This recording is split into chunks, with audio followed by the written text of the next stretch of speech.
Ya, shalom, selamat siang rekan-rekan semua.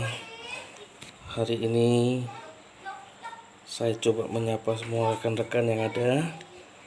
Dan bagaimana kabarnya? Saya berharap semua teman-teman dan orang yang percaya dengan Tuhan selalu berada dalam lindungan tangan Tuhan. Siang hari ini ada sesuatu hal yang saya rindu untuk bagikan buat setiap kita, dan saya berharap ini menjadi sebuah berkat yang luar biasa buat setiap kehidupan kita. Saya rindu membagikan tentang ketakutan yang dialami oleh manusia. Dan ketika ketakutan itu terjadi, apakah itu hal yang wajar? Lalu apa yang selanjutnya yang kita akan kerjakan, apa yang kita harus lakukan bersama Tuhan ketika kita menghadapi sebuah ketakutan di dalam diri kita. Kita buka sama-sama Alkitab kita di dalam 2 Tawarikh pasal yang ke-20. Saya baca ayat ini. Kemenangan atas Moab dan Amon akhir pemerintahan Yosafat. Setelah itu Bani Moab dan Bani Amon datang berperang melawan Yosafat bersama-sama sepasukan orang Meunim. Datanglah orang yang memberitahukan Yosafat, suatu laskar yang besar datang dari seberang laut Asin, dari Edom, menyerang tuanku. Sekarang mereka di Hazezon Tamar, yakni En-Gedi. Ayat yang ketiga, perlu garis bawahi. Yosafat menjadi takut, lalu mengambil keputusan untuk mencari Tuhan. Ia menyerukan kepada seluruh Yehuda supaya berpuasa, dan Yehuda berkumpul untuk meminta pertolongan dari Tuhan kepada mereka. Mereka datang dari semua kota di Yehuda untuk mencari Tuhan. Ayat yang kelima. Lalu Yosafat berdiri di tengah-tengah jemaah Yehuda dan Yerusalem di rumah Tuhan di muka pelataran yang baru, dan berkata, Ya Tuhan Allah nenek moyang kami, bukankah Engkau Allah di dalam surga? Bukankah Engkau memerintah atas segenap kerajaan bangsa? Kuasa dan keperkasaan ada di dalam tangan-Mu, sehingga tidak ada orang yang dapat bertahan melawan Engkau. Bukankah Engkau Allah yang kami halau penduduk tanah ini dari depan umat-Mu Israel, dan membiarkan kepada keturunan Abraham sahabat-Mu itu untuk selama-lamanya. Ayat ke-8. Lalu mereka mendiami tanah itu dan mendirikan bagi-Mu tempat kudus untuk nama-Mu. Kata mereka, bila suatu malapetaka menimpa kami, yakni pedang, penghukuman, penyakit sampar, atau kelaparan, kami akan berdiri di muka rumah ini di hadapan-Mu, karena nama-Mu tinggal di dalam rumah ini, dan kami akan berseru kepada-Mu di dalam kesesakan kami, sampai Engkau mendengar dan menyelamatkan kami. Ayat 10. Sekarang lihatlah Bani Amon dan Moab dan orang-orang dari pegunungan Seir, ketika orang Israel datang dari tanah Mesir, Engkau melarang mereka memasuki negerinya. Oleh sebab itu mereka menjauhinya dan tidak memusnahkannya. Lihatlah, sebagai pembalasan mereka datang mengusir kami dari tanah kami, milik yang telah Engkau wariskan kepada kami. Ya Allah kami, tidakkah Engkau akan menghukum mereka? Karena kami tidak mempunyai kekuatan untuk menghadapi laskar yang besar ini yang datang menyerang kami. Kami tidak tahu apa yang kami lakukan. tetapi mata kami tertuju kepadamu. Garis bawahi kalimat itu. Tetapi mata kami tertuju kepadamu. Saya lompat ayatnya. Masuk di ayat ke-17. Dalam peperangan ini tidak usah kamu bertempur, hai Yehuda dan Yerusalem. Tinggallah berdiri di tempatmu dan lihatlah bagaimana Tuhan memberikan kemenangan kepadamu. Janganlah kamu takut dan terkejut. Majulah besok menghadapi mereka. Tuhan akan menyertai kamu. Lalu berlututlah Yosafat dengan mukanya ke tanah. Seluruh Yehuda, penduduk Yerusalem pun sujud di hadapan Tuhan dan menyembah kepadanya. Kemudian orang Lewi dari Bani Kehat dan Bani Korah bangkit berdiri untuk menyanyikan puji-pujian bagi Tuhan Allah Israel dengan suara yang nyaring. Sampai sejauh itu, saudara, Bapak Ibu, pembacaan firman Tuhan yang terambil dari 2 Tawarikh 20 ini. Bapak Ibu Saudara, satu pertanyaan yang sederhana buat setiap kita. Adakah manusia di muka bumi ini tidak pernah mengalami ketakutan? Sebuah pertanyaan yang besar yang perlu kita harus renungkan. Selama hidup di muka bumi ini, adakah kita tidak pernah mengalami ketakutan? Saudara, justru di saat-saat yang sekarang ini, di saat-saat yang sangat genting dengan suasana COVID-19 ini, semua orang mengalami ketakutan. Semua orang mengalami ketakutan. Semua pada mawas diri. Tempat-tempat keramaian, tempat-tempat umum, banyak yang ditutup. Bahkan tempat-tempat ibadah juga banyak yang dianjurkan ibadah dari rumah dan segala macam. Mau tidak mau, ketakutan sementara melanda kehidupan manusia. Saudaraku yang dikasihi oleh Tuhan Yesus, hari ini saya secara pribadi menemukan satu hal yang paling penting di dalam kehidupan kita. Apa itu, saudara? Saya mau bilang begini, di dalam kehidupan kita ini ada 2 hukum. Yang pertama ada hukum manusia atau hukum lahiriah. Lalu yang kedua ada hukum roh yang tetap berlaku di dalam kehidupan manusia kita. Saudara, Bapak Ibu yang dikasihi Tuhan, saya percaya Allah tidak hanya jadi penonton atas kehidupan kita. Allah bukan pribadi yang tidak bertindak dalam kehidupan kita.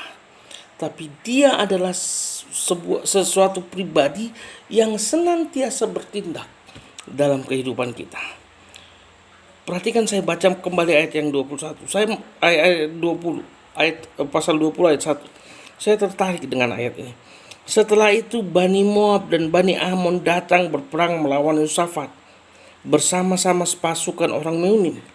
Datanglah orang memberitahukan kepada Yosafat, suatu laskar yang besar datang dari seberang laut Asin, dari Edom menyerang Tuanku.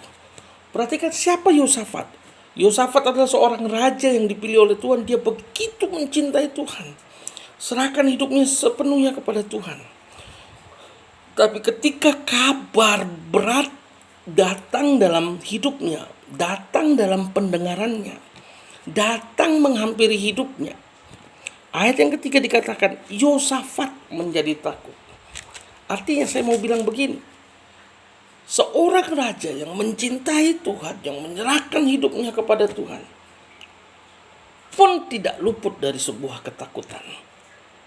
Artinya saya mau bilang buat setiap kita, hidup kita senantiasa artinya punya potensi yang besar untuk mengalami yang namanya ketakutan. Dengan kata lain saya mau bilang begini, ketakutan bukanlah sesuatu yang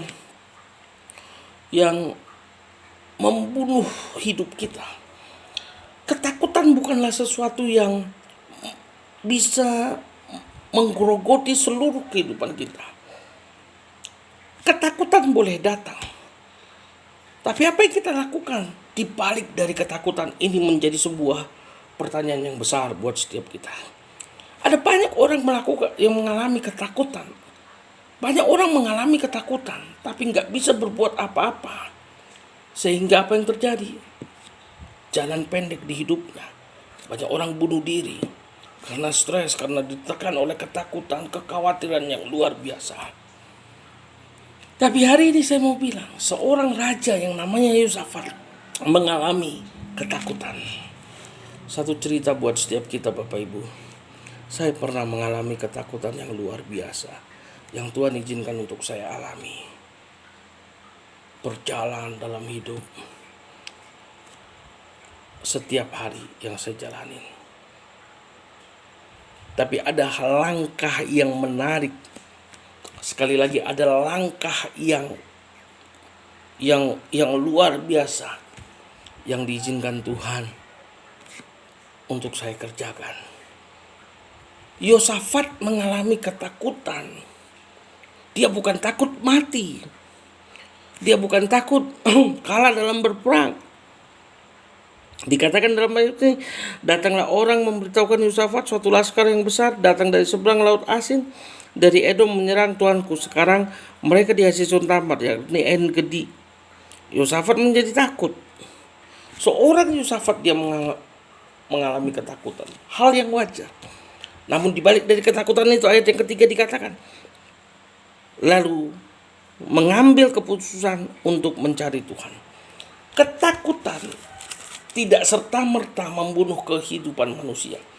Ketakutan tidak serta-merta menjauhkan manusia dari Tuhan. Ketakutan tidak serta-merta merontokkan setiap kehidupan manusia. Yosafat takut, ya. Dia seorang raja cinta Tuhan, ya. Dia mengalami ketakutan, ya. Tapi ada hal yang menarik yang dikerjakan oleh Yosafat, yaitu yang pertama, dia memutuskan untuk mencari Tuhan. Fatalnya hari ini banyak manusia, banyak orang mengalami ketakutan tapi tidak melakukan sesuatu. Berusaha untuk keluar dari ketakutan dengan caranya sendiri, namun tetap juga tidak membuahkan keberhasilan. Saudara, saya mau bilang buat kita, manusia hanya dibekali oleh segumpalan otak yang sangat kecil. Artinya kemampuan kita sangat terbatas. Banyak orang berusaha untuk bisa keluar dari apa yang sementara dialami dalam kehidupannya. Namun semakin berusaha, semakin tidak menemukan jalan keluar. Akhirnya mulai kecewa dengan Tuhan. Tapi saya mau bilang buat kita, Yosafat mengalami ketakutan. Yes. Orang rohani mengalami ketakutan. Yes. Tapi apa yang terjadi di balik dari itu? Alkitab bilang, dia mengambil keputusan untuk mencari Tuhan. Sejauh mana kita mencari Tuhan dalam hidup kita hari-hari ini? Sejauh mana saudara dan saya mencari Tuhan dalam hidup kita hari-hari ini? Apakah mencari Tuhan sama dengan melakukan pekerjaan-pekerjaan rohani? Baik itu pelayanan, baik itu doa, baik itu membaca firman. Apakah itu batasan-batasan dari mencari Tuhan? Saya katakan tentu tidak. Mencari Tuhan bicara tentang personal kita dengan Tuhan. Mencari Tuhan adalah bagaimana pribadi kita mengalami kelaparan dan kehausan dahaga yang begitu besar untuk tetap menemui Tuhan. Perhatikan ayat ini, dikatakan Yosafat menjadi takut dan mengambil keputusan untuk mencari Tuhan. Ia menyerukan kepada seluruh Yehuda supaya berpuasa. Ada sesuatu yang dia kerjakan bersama rakyatnya. Yosafat ketika mengambil keputusan, ketika mengalami ketakutan, dia bukan melakukan strategi perang dengan anak buahnya, dengan tentaranya. Dia tidak melakukan strategi perang untuk bagaimana dia bisa keluar dari ketakutan itu. Tapi yang dilakukan adalah dia berdiri di hadapan rakyatnya, di hadapan tentaranya, dan menyerukan untuk mencari Tuhan dengan cara berpuasa. Hari ini ketika kita mengalami ketakutan, Apa yang kita kerjakan, apa yang kita lakukan, mencari Tuhan dengan doamu, mencari Tuhan dengan keheninganmu, mencari Tuhan dengan pribadimu. Saudara, satu kali saya coba merenungkan dengan situasi kondisi yang terjadi ini. Selama ini umat Tuhan aktif ke gereja, datang beribadah di sebuah gereja dengan fasilitas musik dan segala macam, dengan pertemuan yang luar biasa satu sama lain. Tapi di saat situasi COVID-19 ini diizinkan Tuhan terjadi di muka bumi ini, tidak hanya di wilayah Indonesia, tapi di muka bumi ini, apa yang terjadi, saudara, Bapak Ibu? Banyak gereja yang akhirnya berpindah ke rumah. Yang tadinya gereja secara gedung dan orang-orang banyak datang dengan fasilitas yang mewah, wah begitu luar biasa, tiba-tiba harus berpindah ke dalam rumah. Gereja menjadi sebuah pribadi yang kita tenang duduk di kaki Tuhan dan menemukan Tuhan secara pribadi. Gereja bicara tentang bagaimana engkau menemukan Tuhan yang selama ini engkau lakukan kebiasaan ke gereja ibadah dengan rutinitas, dengan celebrate yang luar biasa, dengan hiruk pikuk celebrate yang luar biasa. Namun hari ini kita coba menemukan Tuhan secara pribadi dalam hidup kita. Lalu artinya apa mencari Tuhan? Mencari Tuhan adalah menemukan Tuhan dalam hidupmu. Mencari Tuhan bukan hanya sekedar Kristen. Mencari Tuhan bukan hanya sekedar melakukan kegiatan-kegiatan rohani sebagai rutinitas. Tidak. Tapi mencari Tuhan adalah di mana engkau menemukan Dia secara pribadi. Kembali kepada kisah ini, Yosafat dia mengalami ketakutan yang luar biasa bersama rakyatnya. Dia mungkin bisa jadi ketakutan karena kekurangan tentara, kalah dalam jumlah. Namun di saat dia berdiri di tengah-tengah rakyatnya, lalu menyerukan mencari Tuhan dengan berpuasa, apa yang dialami oleh Yosafat dan rakyatnya? Kita kembali lihat di dalam ayat ini. Yosafat menjadi takut lalu mengambil keputusan untuk mencari Tuhan. Ia menyerukan kepada seluruh Yehuda supaya berpuasa, dan Yehuda berkumpul untuk meminta pertolongan daripada Tuhan. Mereka datang dari semua kota di Yehuda untuk mencari Tuhan. Perhatikan, ketika Yosafat menyerukan mencari Tuhan, ini waktunya untuk mencari Tuhan kepada rakyatnya. Rakyatnya menangkap visi ini, menangkap visi mulia ini. Tidak ada cara lain selain harus menemukan Tuhan. Alkitab ayat selanjutnya berkata, rakyatnya datang dari seluruh penjuru untuk mencari Tuhan. Wow, luar biasa. Dan sesudah Yehuda berkumpul untuk meminta pertolongan daripada Tuhan, mereka datang dari semua kota di Yehuda untuk mencari Tuhan. Lalu Yosafat berdiri di tengah-tengah jemaah Yehuda dan Yerusalem di rumah Tuhan, di muka pelatarannya yang baru, dan berkata, "Ya Tuhan Allah, nenek moyang kami, bukankah Engkau Allah di dalam surga?" Ketika bangsa Yehuda berkumpul dan Yosafat berdiri sebagai seorang pemimpin, raja yang berserah kepada Tuhan, dia coba untuk proklamirkan dirinya dan Tuhannya dari perspektif cara pandang penyerahannya dengan Tuhan. Dia katakan, "Bukankah Engkau Tuhan Allah nenek moyang kami? Bukankah Engkau Allah di dalam surga? Bukankah Engkau pemerintah atas segenap kerajaan bangsa?" Artinya diagungkan, dimuliakan, dikembalikan kemuliaan, kebesaran, keagungan kepada Tuhan Allahnya. Sekali lagi saya mau bilang buat kita, ketakutan sesuatu hal yang lumrah dialami oleh semua orang. Tapi yang membuat berbeda adalah bagaimana jalan keluarnya yang dialami. Ayat selanjutnya saya mau tunjukkan buat saudara.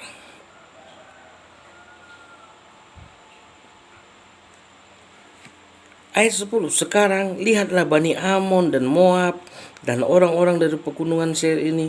Ketika orang Israel datang dari tanah Mesir, engkau melarang mereka memasuki negerinya.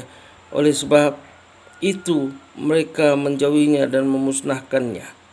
Lihatlah sebagai pembalasan mereka datang mengusir kami dari tanah milik yang telah engkau wariskan kepada kami. Ya Allah kami, tidakkah engkau akan menghukum mereka? Karena kami tidak mempunyai kekuatan untuk menghadapi laskar yang besar ini yang datang menyerang kami. Kami tidak tahu apa yang harus kami lakukan, tetapi mata kami tertuju kepadamu. Perhatikan saudara, Bapak Ibu Saudara, Yosafat mengalami ketakutan gundah gulana yang begitu luar biasa. Dan semua apa yang dia rasakan, tekanan yang begitu berat sebagai seorang raja yang dia alami, semuanya dia serahkan kepada Tuhan. Pertanyaannya hari ini buat setiap kita saudara, ketika kita mengalami tekanan, problem yang luar biasa dialami oleh kehidupan kita, ketika kita mengalami permasalahan yang begitu berat, seakan-akan kita udah gak sanggup lagi untuk mengalami, untuk memikulnya. Lalu apa yang kita kerjakan? Kepada siapa kita bercerita? Apakah kita bercerita kepada orang dan itu membuahkan solusi? Apakah itu kita bicara kepada rekan dan itu membuahkan solusi? Yosafat, dia mengalami tekanan tinggi luar biasa, saya bisa bayangkan. Namun dia cerita kepada Tuhannya. Bapak Ibu Saudara, hidup kita harus mengutamakan Tuhan. Kita harus mengutamakan, sekali lagi, harus mengutamakan Tuhan, bukan yang lain, bukan rekan, sahabat, dan yang lain. Tapi Tuhan Yesus harus menjadi yang terutama dalam hidup kita dan tidak bisa tergeserkan oleh apapun. Ketika kita mengalami tekanan permasalahan yang besar, sudahkah kita yang pertama melakukan, yang pertama harus menjerit kepada Tuhan? Ketika tekanan yang luar biasa menghimpit hidup kita, apa yang kita kerjakan? Apakah kita pertama mengeluhkan itu kepada Tuhan? Ataukah kita justru cerita ke yang lain? Bukan tambah solusi, bukan melahirkan solusi sebenarnya, tapi justru menambah permasalahan yang baru. Yosafat, dia mengalami tekanan yang luar biasa, namun dia ungkapkan sepenuhnya kepada Tuhan Allahnya. Saya berharap hari-hari ini, ketika saudara diizinkan Tuhan untuk melewati masa-masa sulit dalam hidupmu, ingat, yang pertama, utarakan itu dengan Tuhan. Sebelum orang lain mengetahui, harus Tuhan yang pertama harus tahu. Yang selanjutnya, ayat 14 saya lompat. Lalu Yahaziel bin Zakaria bin Bedaya bin Mataya, seorang Lewi dari Bani Asaf, dihinggapi oleh roh Tuhan di tengah-tengah jemaat dan berseru, camkanlah hai seluruh Yehuda dan penduduk Yerusalem dan tuanku Raja Yosafat, beginilah firman Tuhan kepadamu, jangan takut dan terkejut karena laskar yang besar ini, sebab bukan kamu yang berperang, melainkan Allah. Di awal tadi saya katakan bahwa Allah tidak hanya sekedar menjadi penonton atas hidup kita. Dengar saudaraku, Allah tidak hanya sekedar penonton yang manis dalam hidupmu, tapi Allah juga melakukan sesuatu yang besar dalam hidup kita. Ketika Yosafat menyerahkan semuanya kepada Tuhan, Tuhan pun bertindak atas hidup. Ketika kita menyerahkan seluruh ketakutan kita kepada Tuhan, percayalah, Tuhan juga akan melakukan sesuatu yang ajaib dan manis dalam hidup kita. Saya mau cerita buat saudara. Beberapa tahun yang lalu saya punya rekan. Dia mengalami permasalahan yang begitu luar biasa bertahun-tahun. Dia orang yang cinta Tuhan, tapi harus menghadapi permasalahan yang begitu luar biasa dia hadapi. Namun apa yang terjadi ketika dia datang dengan Tuhan, menyerah sepenuhnya dengan Tuhan, setiap hari dia cari Tuhan dalam doa-doanya. Saudara dengar baik, kurang lebih dalam tempo 6 bulan Tuhan jawab masalahnya. Apa yang menjadi gundah gulananya, apa yang menjadi permasalahan hari ini, Tuhan kembalikan dengan cara yang manis dan cara yang ajaib, yang sulit sekali untuk dicerna oleh akal manusia. Tuhan punya cara tersendiri. Lihat, dikatakan ayat yang ke-17, satu janji yang manis. Dalam peperangan ini tidak usah kamu bertempur, hai Yehuda dan Yerusalem, tinggallah di tempatmu. Dalam permasalahan ini tidak usah engkau berusaha sekeras mungkin sampai seakan-akan engkau putus pengharapan, karena Tuhan akan bertindak atas hidupmu. Saudara, Bapak, Ibu, Saudara yang dikasihi Tuhan, saya percaya Tuhan masih ada sampai saat ini. Saya percaya mujizatnya masih ada sampai saat ini. Saya percaya bahwa cerita tentang Tuhan, mujizat Tuhan di dalam Alkitab bukanlah cerita dongeng belaka. Saya percaya dia masih terjadi dalam hidupmu saat ini. Itu masih bisa berlaku dalam hidupmu saat ini. Ketika engkau mengalami ketakutan, dengar baik, itu hal yang wajar. Tapi dibalik dari ketakutan itu, apa yang kau harus kerjakan? Cari Tuhan dengan hidupmu. Temukan Tuhan dalam pribadimu. Menemukan Tuhan bukan hanya sekedar beragama dan melakukan kegiatan rohani belaka, tapi menemukan Tuhan kepada hal yang personal. Lalu berikutnya Alkitab bilang ketika engkau sudah menemukan Tuhan, Tuhan akan bertindak dalam hidupmu. Dikatakan dalam ayat ini janjinya, bukan engkau yang berperang, tapi aku akan berperang menggantikan engkau. Hari ini ketakutan apa yang saudara alami dalam hidup? Dengar baik, sekali lagi saya mau bilang, Tuhan Allah tidak hanya sekedar penonton dalam hidup kita. Dia Allah yang bertindak dalam hidup kita. Mari tutup Alkitab saudara, kita berdoa sama-sama. Bapa di surga, aku tahu Engkau ada. Mujizat-Mu masih berlaku sampai saat ini. Ketika ketakutan, tekanan melanda hidup kami, aku tahu Engkau tidak hanya sekedar penonton atas hidup kami. Aku tahu Engkau bertindak ya Bapa. Ajar kami di tengah-tengah ketakutan yang sering kami alami. Ajar kami untuk kami boleh juga menemukan dan mencari Engkau Tuhan dalam hidup kami. Berkati semua rekan-rekan yang mendengarkan, yang sementara mengalami ketakutan. Ajari untuk bisa menemukan Engkau Yesus. Di dalam nama Yesus Kristus Tuhan. Amin. Selamat siang. Tuhan memberkati.